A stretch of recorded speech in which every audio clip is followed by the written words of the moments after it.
ಕೊಟ್ಟಿರುವ ನೀನು ಜೀವಂತ ಬದುಕಿರಬಾರದು ಮಗನೇ. ಜೈ ಗಂಡುಗನೇ.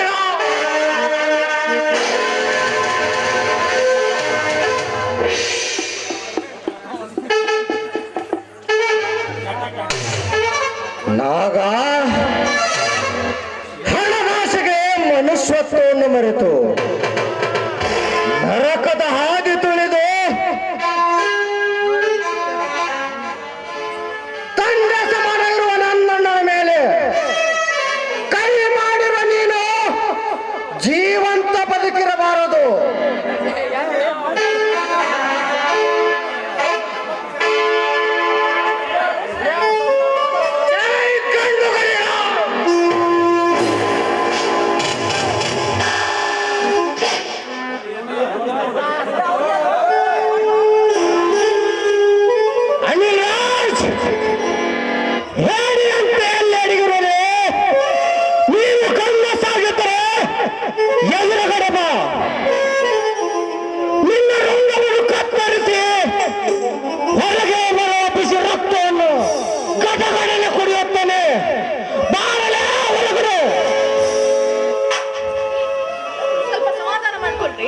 ಮೊದಲು ಮಾವನ ಸ್ಥಿತಿ ಏನಾಗಿದೆ ಅಂತ ನೋಡೋಣ ಬನ್ನಿ.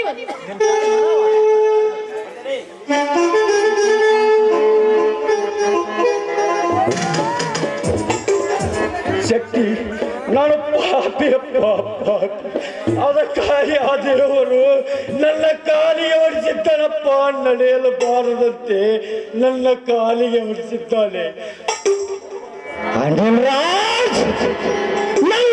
ಕಾಲಿಗೆ ಪೆಟ್ಟಾಗುವಂತ ಹೊಡೆದೆ ಆ ಮಗನೇ. ನಾನು ನಿನ್ನನ್ನು ಬಿಡುವುದಿಲ್ಲ. ನೀನು ಎಲ್ಲೇ ಇದ್ದರೆ ನಿನ್ನನ್ನು ಹುಡುಕಿಕೊಂಡು ಬಂದು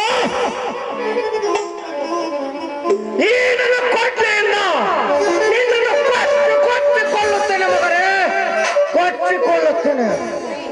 ನಾನು ಹೇಳುವ ಮಾತನ್ನು ಸ್ವಲ್ಪ ಕೇಳಿ.